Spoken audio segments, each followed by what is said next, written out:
Peace and love. My name is Devine Carama. I am a hip hop artist, but I'm also the director of One Lexington, which is a violence prevention organization. And we are here today to have a tough but much needed conversation on domestic violence.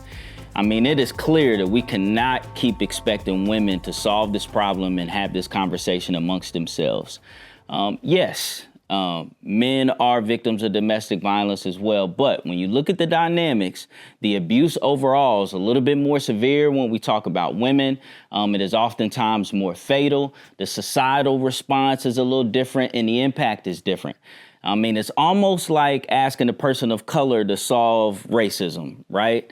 And so I just think us as men need to step up and we need to have this much needed conversation. And we got a lot of real men that's going to join us throughout the next few weeks to have this conversation.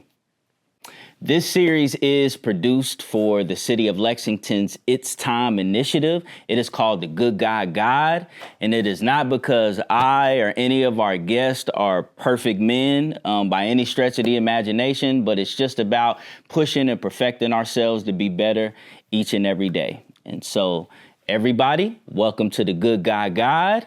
Let's get started. Amazing. You cool?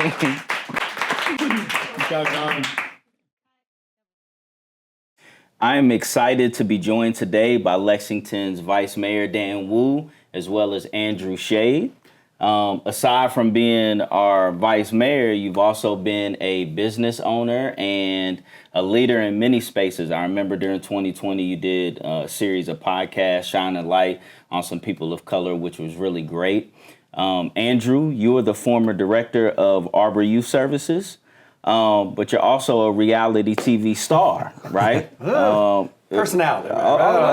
Okay. But we grew up together. I've known you for 35 years. Long time.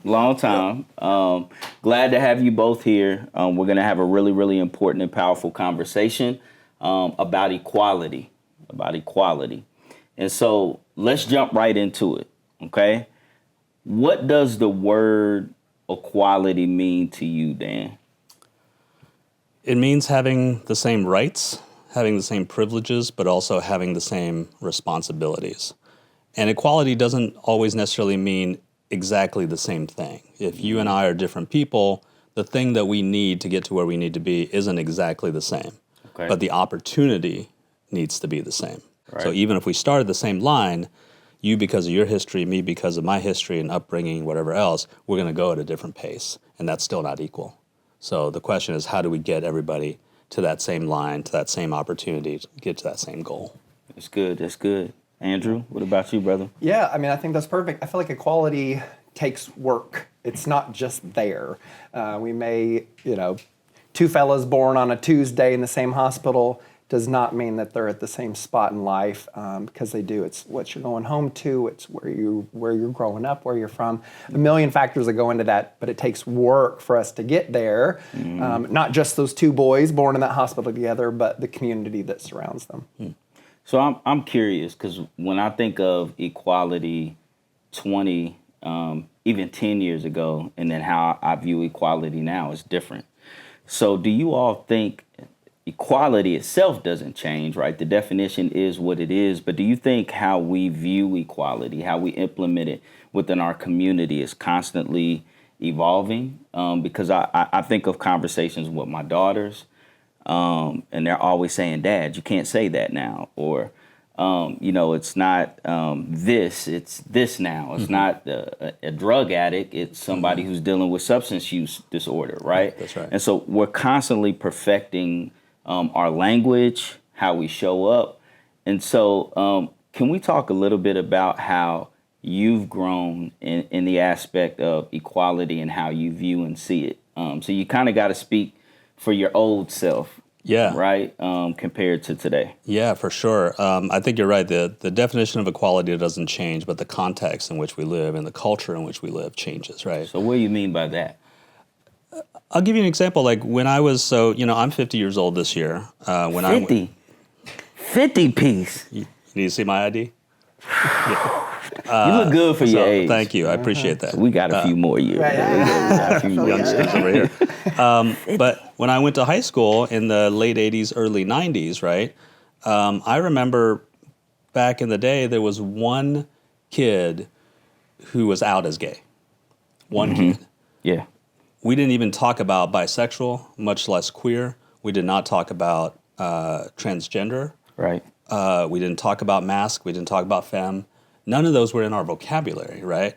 Those people existed among my classmates. You know what I mean? They just didn't have a place and an environment to be able to come out and be their true selves, right? Yeah. You fast forward 30 years from now, it's so much part of the cultural lexicon that we talk about this stuff. And so I sometimes joke that in my family, my mixed modern family of 4, I'm the only straight person in my family, right? My wife identifies as queer, and we have 2 trans kids. Yeah. And so we're in this new space now of, sometimes you do feel old, like you can't keep up with the language and the terminology, and the kids are bringing home like, oh, no, we say this now instead of this. And I think sometimes we have a reflexive reaction, especially those of us who consider ourselves working in allyship, who consider ourselves progressive, right? We sometimes have a knee-jerk of like, hey, whoa, I'm doing my best here. Yeah. Like, you kids with your new language and all this stuff. Right. And you have to rein that back and say, no, this is what it is. This is what the culture is. And you got to keep up with it. And you got to try your best, right? When you've had 10, 15 years of referring to your kid as one pronoun. Yeah. And then they come home and say, that's not what I feel now. And it's this. You're going to mess that up. You're going to mess that up quite a bit, but you got to keep trying, right? Yeah. So that context changes. So the conversation changes, you know what I mean? Sure. And you just got to keep up. I don't ever like the excuse of, well, they're from a different generation. Right. That's not an excuse, because not everybody from that generation is intolerant or hateful or misogynistic or homophobic or transphobic, right? Like, that's not an excuse. Like, we're growing up in the time we're growing up now, or living in, and there are plenty of negative, terrible things happening. And 30 years from now, the language we're using now maybe also isn't acceptable. That's right. Right? So for us to kind of keep moving with that, still with the theme and the ethos of equality, but just adapting it to what's happening right now. And so, kind of transition into you, Andrew. I agree with that. I don't think you can ever go wrong as a society if you are constantly perfecting yourself, right? We're constantly evolving to a more inclusive and better place. So that can't be wrong. But to those people, and I want to give you your opportunity to kind of express and talk about you 10, 20, 25 years ago as opposed to now. But what do you say to those people who feel like we're evolving too quick, or they're throwing anything out there? These kids can identify with anything now, right? What do you say to those people? Are they slow in progress? Do they have a point?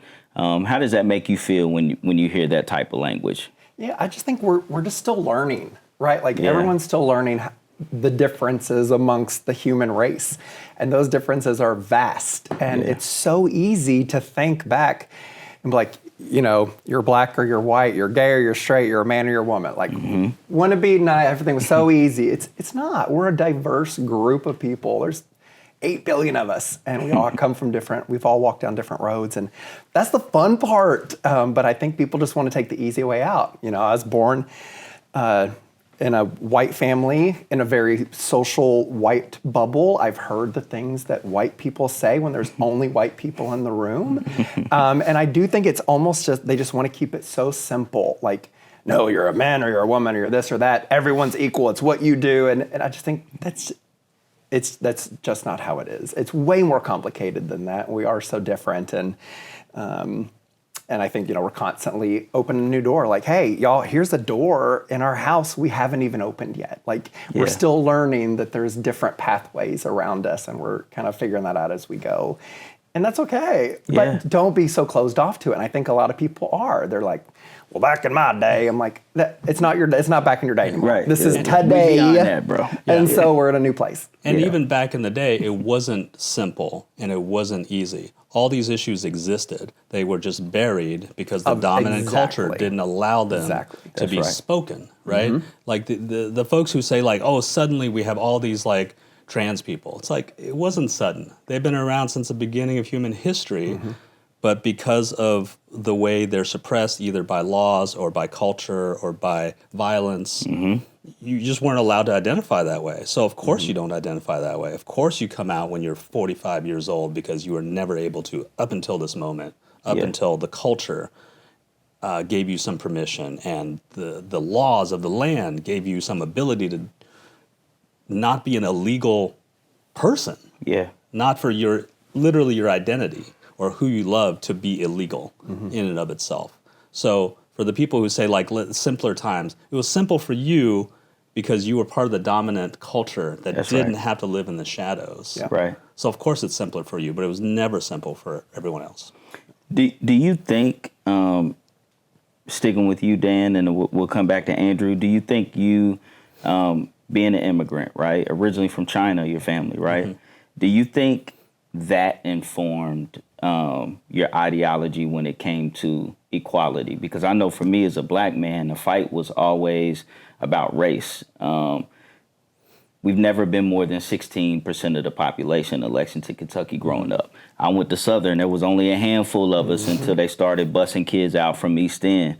And so my mom used to always tell me, I didn't want special treatment. I just want the same treatment. You know, give me the same opportunity and watch me work. And so from a racial perspective, equality was always in my mindset. Yeah. And I think it made it a little bit easier for me to begin to evolve when it comes to equality, because it's not just about race or it's not just about black and white, right? Because as I was fighting that fight, I also had microaggressions against other subpopulations, right?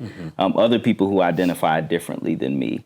I had to get better with the language that I was using. That's right. But it was a little bit easier for me because I understood what it meant to be marginalized, minimized, right, oppressed. And so do you think that helped, being an immigrant in this country, helped you expand what equality is in other areas? I think for me, speaking for myself, I think it did, because I think about my identity broken up into different sort of categories that identify me, right? I'm a cis man, I'm straight, I'm an immigrant, I'm Asian American, right? All these are parts of my identity. The parts of my identity that I don't have to think about because they're part of the dominant culture is being straight and being cis. I don't have to think about those two elements at all because the society is made for those things. A really powerful book that I think a lot of folks in Lexington read a couple years ago was Heather McGhee's The Sum of Us. Yes. And the core, elevator pitch of that book is that things don't have to be a zero-sum game. That's right. If you get some, it doesn't mean I lose some. That mentality is what continually drives us apart. Yeah. And that mentality is what keeps those structures in place. And so when you hear, straight, white, Christian, cis folks who are complaining about sort of the society or the culture getting away from them or losing it, right? Yeah. What they're talking about is they're losing hegemony. They're losing having it all. And you're not losing it. Other people are gaining it, but it's not taking away from your pie. I love it. This is a goofy example. It's from Cracker Barrel. Oh, okay, please, so yeah. Oh, Lord. Cracker Barrel added one vegetarian or vegan option to their menu. They didn't take anything off the menu. Yes. They just added something. And people literally took to social media, I'm not supporting Cracker Barrel anymore, and they're trying to support. I'm like, they didn't take away your chicken and dumplings or your Salisbury steak. They didn't take one thing away from you. They just gave an option to someone else, and people were mad. Yeah. It was the goofiest thing to me. And that's really a weird example, but I feel like that's kind of exactly what you're saying. Yeah, that's a perfect analogy. And people don't, I think it's just, for people, Fear? It's fear, and it's fear of losing the thing that they have. And again, it's fear, it's not reality. You're not losing the thing that you have. And great analogy. I Now I love want chicken and dumplings, though. Yeah. Honestly. I'm thinking that Salisbury steak. Yeah. A little rectangle pizza back in the cafeteria back at Southern. I don't know about that. You don't know Good about ghetto you pizza. tripping, It's bro. good. Ghetto pizza. Come on, man. I loved it. I loved too. it. Pivoting just a little bit, because you said something that's interesting. We've been men for 50 years. We only been men for about 43. Okay. 50. Things have been a certain way for a long time, right? I used to joke, because I got all girls, all daughters. From 6 months, yes, I started over, Andrew. Pray for your boy. 6 months, and I got a daughter that's going to turn 23 in a couple weeks. And I used to laugh and joke and say, I clearly did something wrong. God is paying me back for something, right? But it's actually been the greatest blessing of my life. And so much of my growth has come from being surrounded by these beautiful, talented, smart women.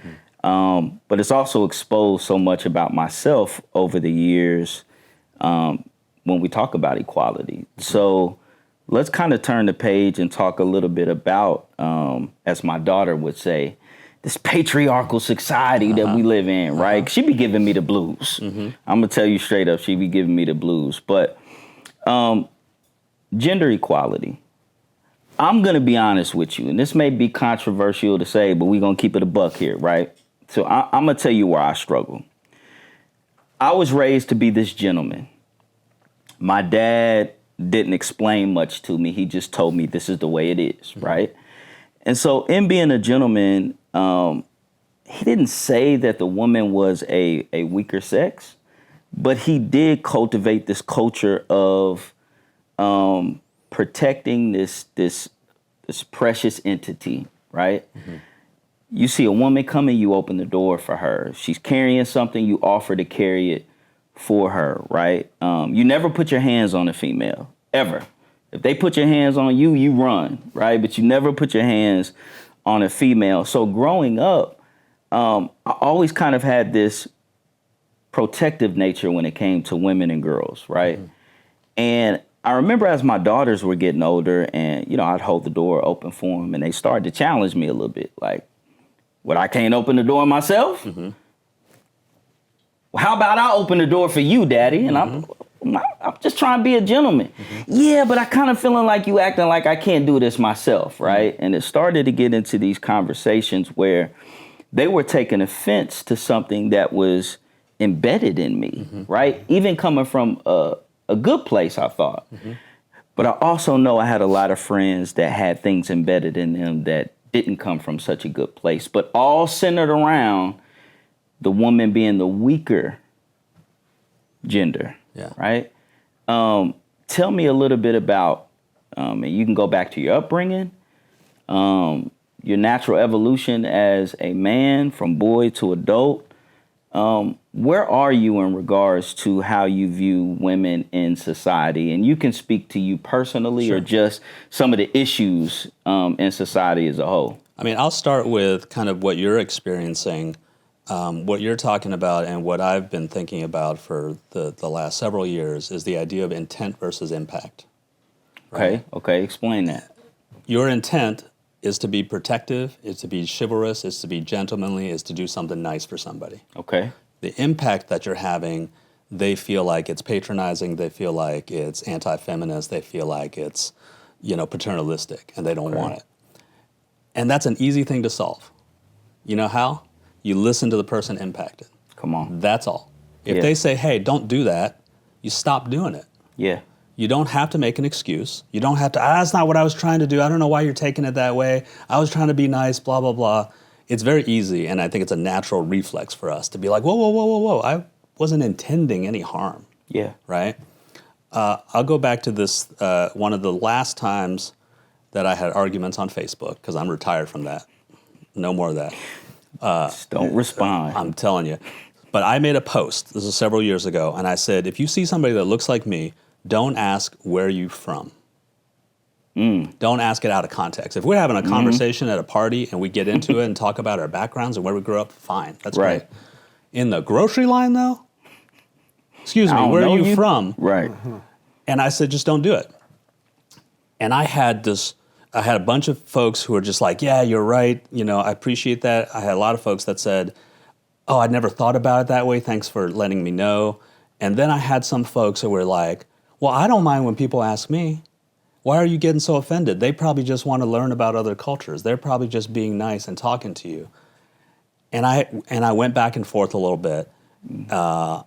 And at the time, I didn't use the words intention versus impact. But that's what that was about, right? Yeah, yeah. None of those people in that line intended to make me uncomfortable. Yeah. None of them. None of them intended to other me or marginalize me or insult me. None of them. Yeah. But that was the impact. And it's interesting, turning it around to kind of gender politics, is there were a lot of white women on that thread who said, I ask people all the time, I don't mind people asking me, I'm from Boston, so I have a different accent, and I think it's great. And I said, okay, let me put it this way. Yeah. If I'm walking down the street and a woman whistles at me, or a woman says, oh, you look good today. Mm-hmm. As a man, as a straight, cis, hetero man in America, I'd be like, oh, I am looking good today. You do look incredible. Thank you. Thank you for that. But I feel good about it. And you know why? Because A, it doesn't happen to me 40 times a day. Come on. From complete strangers. B, I'm not looking over my shoulder thinking, is this person going to follow me now? Yeah. And am I in danger for my safety? Yeah. And that's because I'm not a woman in America. And I said, I'll use you as an example, Andrew. If you get asked, where are you from, right? Mm-hmm. It hits so different than somebody asking me. Mm-hmm. Because what it says to me is immediately, you're not from here. You can't be from here looking like that. Yeah. So where are you from? And because what happens to me is I'll say Lexington, and what's the next question? Where are you really from? Where your people's from? Yeah, and they want to go back. Yeah. And if I say my people from here, then it's where your grandparents from. Like where your aunt, Yeah. Until they get to the answer they want to figure out why you don't look like you belong. And that perspective to me, and one last thing I'll say about the Facebook thing, I went from fired up, wanting to educate, to tired as hell. Happens all the time, doesn't it? Yep. And I loved it because a lot of my white friends showed up on that thread, doing the education, doing the speaking, getting your people, as they say, right? Yeah, like, come and get your people. Like, no, I used to think that myself, and that's wrong, and here's why. Yeah. And I could step out of it, and they could carry that emotional labor for me. Yeah. And that's where I learned more about the idea of how much emotional labor our marginalized identities take on, right? And so I think about that too, and I'm gonna let you go, Andrew. A lot that women carry, right? And I've learned that being a father, being a husband, being a proud mama's boy. But the difference is my mother carried so much, and it was expected, which I'll talk a little bit more in a minute. Mm-hmm. But my wife and my daughters ain't having that. When we talk about the evolution, that also increases expectation, right? So that education piece is important. But then also, what happens when you're a marginalized person and you don't have the fight, or you don't even realize, right? So that option doesn't even exist. Mm-hmm. So I do want to get into that a little bit. But Andrew, I think you wanted to chime in? Yeah, I mean, I just think it's just so frustrating, people's inability to just listen and say, I think the smartest people in the world say, I'm not that smart. Like, I have a lot to learn. Those are the people that kind of get it, and I wish the whole world would say that a little bit. I have a lot to learn, and I always want to listen. Yeah. And people want to, if they realize, I don't know your experience, they want to fight you. Well, I know what it should be.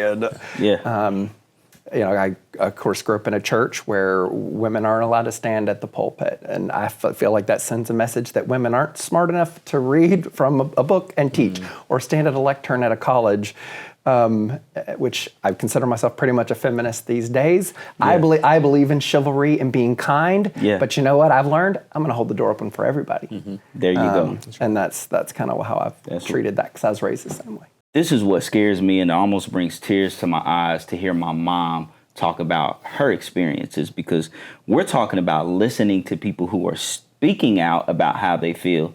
But what about those, and I've heard this story from a lot of women, right? Especially the generation before ours. What about those who've been so suppressed, right? Beaten down, that they're terrified to speak, right?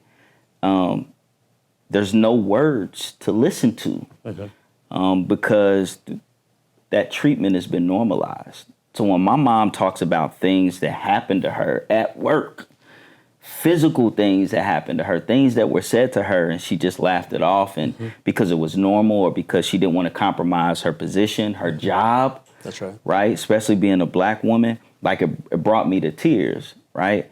And even today in 2024, talking to my daughters, there's still a lot of women, a lot of people who are not speaking because they don't want to disrupt the apple cart, right? They don't want to lose their position. They don't want to lose their place in line. So how, and I think this conversation is one way, but how as a society can we be better without just listening, right? Because it's up to us too, right? Yeah.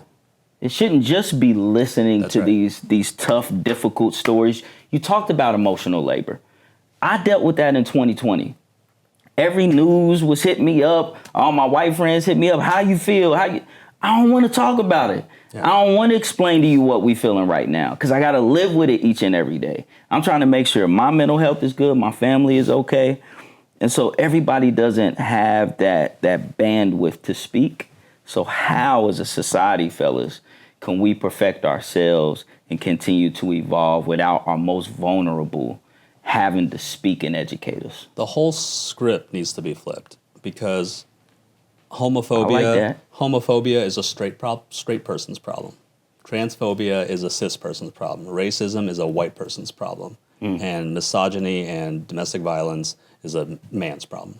Come on. You know what I mean? Because we've shifted all of that labor to the marginalized communities to speak up for themselves. Yeah. Sometimes being an activist or an advocate gets tiring. Absolutely, You know, like I just want to go to the grocery and check out, like That's you right. mentioned earlier. They're like, I don't want to have to be an activist today. I'm tired. Come on. Yeah. Yeah. But then yeah. you feel like you have to, especially in Yeah. spaces where there aren't that many of you, and you suddenly have to represent that whole identity. Yeah. Right? If you're the only gay person in a room, or the only Asian person in a room, or the only woman in a room, suddenly all of that onus is on you, whether you like it or not, and then suddenly your entire behavior is linked to that identity. Yeah. So if you act a fool somewhere and be like, oh, gay people are so weird and they do this thing because Andrew did, you know what I mean? Yeah. And so and the other part about shifting it is all the people who aren't these particular marginalized identities are the ones who are holding the power to influence the marginalized identities. You know, we don't get a lot of spaces like this to kick it as men. You know, the barbershop, but you know, obviously I'm not really going to the barbershop much these days, but that used to be a safe space for us. I run into Andrew at the gym from time to time, me and you in the halls downtown, but we don't really get spaces where we can dive deep into these issues. And historically, I think that's been one of the biggest barriers for men to continue to grow and evolve is because just even having feelings, we were told when we were young, was anti-man. That's right. You know, let alone talking about your feelings or searching for spaces to talk. But as I've gotten older, number one, I'm way more emotional. I feel like I cry over everything now. Same. I'm watching TV. I'm at church. I'm just, you know, my wife came to me last week. She said, "What is wrong with you?" I said, "I don't know." You know, I cry more. Pixar movies. Oh, yeah. It's like tears coming. But then the second thing, as I get older, man, I truly yearn for spaces and opportunities like this, just to talk to the fellas and see if they're growing like I'm growing. Are they feeling these weird things that I'm feeling? And so I want to talk a little bit about home, right? And not just now, but home 10 years ago, 15 years ago, because we're talking about all of these issues from 30,000 feet. We're talking about CEOs, we're talking about presidents, we're talking about politicians in power. But what I've learned is it is hard, even though I may be a little bit more charismatic in person, it is hard to be one person. I'm talking about the core of my heart. It's hard to be one person at the job, on the ball field, and to just completely be a different person at home. So if these issues that we are talking about exist in society, in politics, and in education and entertainment, I'm assuming that they're taking these same issues home, right? So I want to hear from both of you, and obviously our backgrounds are totally different. We identify differently, so it's going to be different. But what challenges did you have in regards to, specifically when we talk about gender equality, trying to reconcile certain things? How were you raised, right? I know for me, in the church, the man's supposed to be the leader. The man's supposed to be the provider. He's supposed to be in charge of his household. Well, without any context, when you're told that from different spaces as a kid, you just feel that the man is a stronger, almost a better sex than the woman, right? And that starts to unconsciously filter in maybe how I'm treating my girlfriend. And obviously I'm older now and I see that, but when I'm younger, you don't really see that. So how does those problematic narratives affect our young men today by kind of looking into our young selves? Well, I think we've given people too much leeway for too long, and maybe this is harsh. We've always said, boys will be boys. Oh, that's just what they do. Come on. It's not okay. Like, we will find, I'm a man, us men will find an excuse to excuse away all of our bad behavior. Yep. Well, she made me mad, Yeah. or well, he did this, or this happened, or they insulted me, or whatever. Like, we'll always find some excuse for bad behavior to try to brush it off, and we do that for our kids, and that sticks in their brain. And I feel like that's got to go away. Like, I remember, random story, but I was on a date and at an arcade, and we were talking, and he started telling me about his past relationship and how they would get in fights and start to physically fight.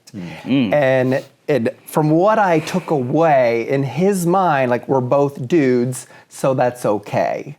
And that was his excuse. And I feel like men who react in violent ways or belittle people around them, there's always an excuse. Well, I wouldn't have done it, but my wife did this. That's his excuse. Well, we're both men, so I can hit him. That's his excuse. And there is not an excuse for violence ever. There's going to be people out there that say, but what if? Nope, you're wrong. There's no what ifs. There's no buts. It's a zero-sum game. Like, there is just never an excuse. And I think men get a lot of excuses. Yeah. There's such a narrow definition in this country of what it means to be a man. Talk about it. I mean, you talk about, like, us not being able to express our feelings. Well, what feelings are we allowed to express? Anger, pride, aggression, right? Are we allowed to cry? No. Are we allowed to be, like, genuinely, like, joyfully, gleefully, silly, happy? No. Are we allowed to be compassionate? Yeah, I feel like if a guy cries, he's going to get made fun of. If he gets enraged and punches his hand through the wall, his friends are going to laugh. Come on. What? What is that? Because that's an acceptable expression, right? Violence is part of the acceptable, is part of that narrow lane that we're allowed to operate in. And see, I'll agree, but then I'll push back a little bit being a black man, right? Because what we fear is being the angry black man. That's right. Right? As soon as I raise my voice, or as soon as I start to turn up a little bit, now all of a sudden I'm a problem. Whereas to somebody else, they're passionate. I remember when people talked about Tom Brady and like a Lamar Jackson. When Tom Brady slams his helmet down and he's cussing his teammates out, oh, he's passionate, he wants to win. But when Lamar Jackson does the same thing, all of a sudden he's a problem. He can't disconnect from his upbringing, right? And so I think for me, it was even smaller. I didn't feel like any feeling was really acceptable. And so that really affected me and impacted me as a kid. And if I'm honest, it still impacts me even today. My wife, and we joke about this, and I think I even made a Facebook post about it, so I'm safe to say it. I'm good. But, I deal with PTSD. I've had a gun put to the back of my head before.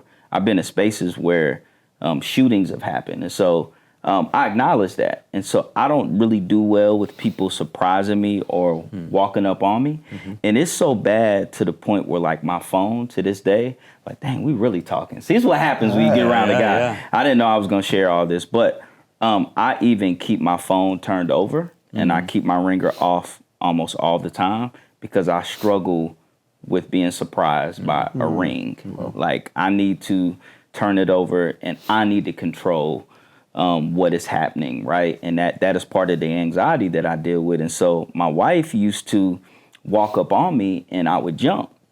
She actually thought it was funny for a long time. Just to see this big, strong guy that protects me and my family afraid, right? And I had to tell her, you know, I told her in the nicest way. She felt terrible for it, but I told her, like, this is part of what men deal with. Like, number one, stop scaring me because I'm tired of jumping, right? But then I told her, I said, if this makes you feel better, I am scared when you walk up on me. Please stop doing it, right? But I think for her, it's something that she just didn't see. It was me being that vulnerable and her seeing me in that space. But her constant reaction and constantly doing it also made me feel, well, dang, maybe I'm not supposed to react like this. And how oftentimes as a man, in that trauma of feeling like, well, I can't do this, I can't do that, how much does that start to build up? And then how do we react? And those are trauma responses, right? And we don't allow men the space in this country to get therapy, to talk to each other, work through the trauma. We're supposed to hold it in. I mean, you look at like icons of, you know, American masculinity. They're cowboys, right? They're like strong, silent, violent people who resolve their conflicts through violence. And rescue the girl. Right? The girl is a prop. She's inconsequential, but as a goal for the man to achieve, right? That's the archetype of American masculinity. And if I could snap a finger and make every single man in this country get therapy, I mean, we could start getting somewhere because it's all that unprocessed. The singer Noah Kahn in one of his songs has a lyric that says like, and I'm misquoting, but I still haven't forgiven my parents for what their parents did to them. And it's such a powerful line because it's talking about generational trauma, right? That's right. The way you act is the way your dad acted towards you is the way his dad acted towards him. And it's this perpetual cycle. Hurt people. That's right. And it can be broken, but it takes intervention. It doesn't take just you waking up one morning deciding, oh, I'm not going to be this way anymore. And even if you wake up and decide that, that's really, really difficult, right? To kind of change your life, especially in a society that's built for one way of being. That if I decided today that, you know what, I'm going to go cry in public, I don't mind anymore. Can you? Without getting laughed at? Without getting made fun of? I don't know, bro. I mean, even in the great work that we're doing, like, right now and talking about this conversation, like, there's also a societal part to this. But because I'm a man, I almost feel like I'm not allowed to acknowledge that. So even once we do the work, right, and we have evolved to this space where we understand some of these issues that are embedded in us since we were little and we're working through them through therapy. I know I'm in therapy, right? But we also got to understand that there's a societal piece that has to meet us in the middle because we can do all the work in the world, right?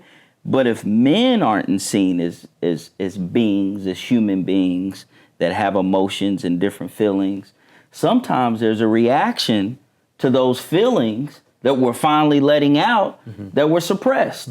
Now he's too emotional, right? Now he's the angry black man. All these tears, he's weak. And so, but a part of me feels like I can't say that because I'm somehow not being responsible within myself. And I think that is even trauma for so long, not only dealing with these emotions that are building on the inside that we got to hide, but it's a society that looks at us as people that maybe can't always feel. And that's sometimes men and women. And so I think example is always the best way to go. That's not going to stop my work. Yeah. How do we create spaces though for men? Because if you think about like your stereotypical interactions between men, it's watching sports, it's watching movies, it's doing a thing where they're talking about this other thing, where they're talking about other men being some sort of violent, with each other, or some sort of competitive with each other, right? Yeah, yeah. Or you're like talking smack, or talking about women, or just like perpetuating some of the toxic cycles, right? Yeah. Like, how do you get men into a room? Yeah. To be able to. I think that's one of the hardest parts. Is it's so easy to preach to the choir, right? Sure. They're already there in the building. It's easy. These conversations probably going to be watched by a lot of domestic violence advocates who are already doing the great work and who already kind of understand it. How do we get this conversation, in a different neighborhood, where domestic violence is running rampant? How do you get those guys to sit down and talk about it? That's hard to do, and it can be very scary to go. If I wanted to do some gay rights advocacy, can't do that at the gay club with all my friends. I got to go to some scary places where they don't understand me, don't welcome me, or don't want to talk to me. That's right. How the hell do you get in there? But you know how? One person at a time. Yeah. Because there's a lot of men, I believe, that are doing the hard work that we've done, that have evolved like we have. And maybe it's not always going to be a big grand space, but maybe it's those tough conversations when your homeboy comes over and talks about this violent relationship that he was in as if it was normal. Your response to that is where change happens, right? Yeah. When I'm hearing my homeboy talk about, yeah, man, she was tripping, man. I had to put my hand upside her head. We're not dealing with that. Whoa. Yeah. There's the opportunity for me to shine light in a dark place. That's right. And so I think once we shift the culture and change the culture, then it's going to create more opportunities for these bigger spaces, right? But it starts with us, one person at a time. And you're doing it with a person who already knows and trusts you. Yeah. So you've built that trust. You're not walking into a room full of strangers and preaching to them. They're not going to be receptive, right? That's good. We're talking about our friends, our cousins, our brothers and uncles. Those can be the hardest conversations, though. That's right. That's right. To call them, because, like day to day, like, my buddy Devine just said something off kilter, and do I want to keep the peace and enjoy our evening and still chill and be friendly, or do I want to call him out on it, right? Yeah. And the incentive to call you out is so overwhelmed by all the other things around it that, you know what, we're just trying to have a good time. He's I'll get to it. Or he's just that way. I'm not going to change him. You know what I mean? Yeah. Sometimes speaking up sucks. It does. Sometimes it just sucks. I've been at a Thanksgiving dinner many years ago. Something super racist was said, and I challenged it. Yeah. And I said, I think our family can do better than this. And I felt like every eye turned on me in a negative way, not because they were endorsing the racist comment that was made, but because I brought it up and I was bringing down the vibe. And all I really said was, I think we can do better. Come on. And I was kind of shut down. And that makes me then scared for the next time I hear it again to speak up again. Because now I'm like, man, that's what I'm going to be viewed as the one that's... But it takes... You planted a seed, though. I think so. You may not have seen it growing and sprouting right away. Everybody in that room might have challenged you and felt the way, frontward facing, but I guarantee you planted a seed, and that'll create a moment of pause for somebody in that room. I hear you. Yep. You know what I mean? Yep. Yeah. And even if it's to the extent of, like, you might not have changed somebody's mind that thing that they said was racist or wrong. But even the next small step is like, oh, I'm not going to say that in mixed company, quote unquote, or I'm not going to say that in a group of people anymore. And in a way, like, I'm not saying you should just suppress all of your negative, terrible thoughts or whatever, but it starts to change behavior, right? And I think behavior changes how you think about things and vice versa. So if you can start to change behavior, because the thing we can't govern is what's in your head. Right. You know what I mean? You can think whatever dark stuff you've got in there, I don't know it, and I can't change it, but I can change your behavior in a space, potentially. So it makes me think of something a friend of mine said, that we're driving hate underground. Almost how those of us from marginalized parts of our community felt for so long. Yeah. We were in the closet, we were underground, we were hiding. Yeah. we want to create this culture, create this world that's so inclusive that we're driving the hate underground, where you should be embarrassed before you even utter something like that. And I want to say this before you go too, because I heard both of you talk about the challenges of challenging somebody close to you. And I know that that's hard. There's been times where I feel like I want to challenge my own parents, right? Or people within my own family, right? But also what sucks is a young woman who will be helping to move this week to Louisville, okay, who is now a single mother of 3. One is a special needs daughter in a wheelchair, okay? And her ex-husband, because of a dispute, decided he wanted to go and shoot up her house, okay? That sucks a lot more. And I believe those type of behaviors could be a multitude of reasons, but I don't want my fear of speaking out against these microaggressions, violence that may start in somebody's mind or in their vernacular. I don't want that to grow into something that could take somebody's life because I was too afraid to speak out. Now, do we got to put the medicine in the ice cream? Sure. Sometimes it's not just what you say, it's how you say it. So we got to find creative ways to get this message across to our friends. But I think we got to stay brave even when it's difficult. One of the ways that I find that's been helpful to me is if you said something, let's say you used a term that's outdated one of the ways I always relate is like, oh yeah, I used to say that, but then I learned. So I'm relaying my experience as in I was in the same spot. I'm not judging. I'm not judging you. I was in the same spot as you before I knew what was what, and now I know this. I'm just letting you know. Yeah. And for me, I think about, you talk about the micros, but then we kind of get back into the idea of like intent versus impact, right?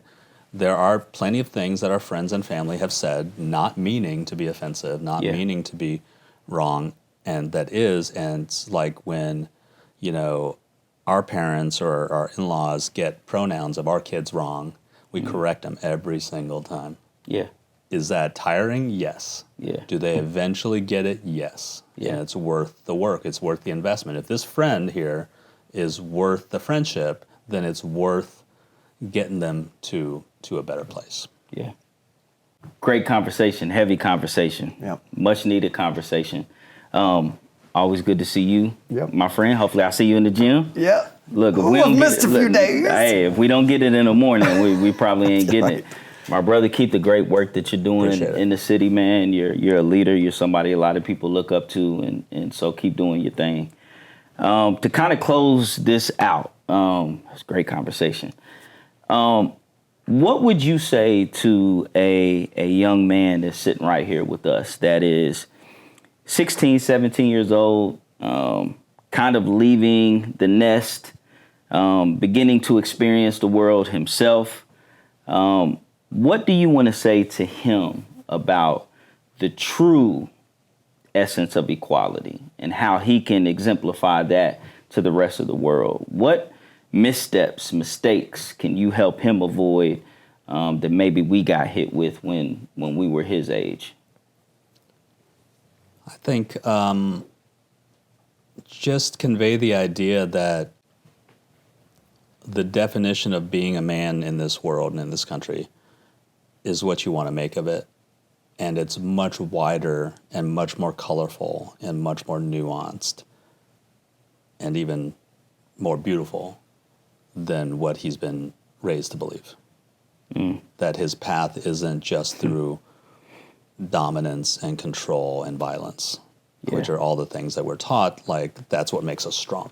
Yeah. What makes you strong is being able to stand up for others, being able to support folks who are weak or need help, or to correct your friend when they say something wrong.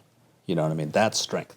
Yeah. That's that internal strength that's not a measure of how fast you can swing your fist or pull out a gun. Yeah. Or even how well you play sports. You know what I mean? Like that. Those aren't the measures of your manhood and humanity. So like the definition of being a good man is the same definition as being a good human. Like those are not different things. It's not a specific thing that you're trying to aim for. That's right. To be a man. Just widen that lens. Oh, I would probably say shatter stuff, like shatter cycles. Come on. You may have learned to be violent from your papaw, your parents, your neighborhood, TV, whatever it is. Yeah. But shatter that cycle. You can stop it. Then your future children, the neighbors that grow up around you, they're going to learn from you.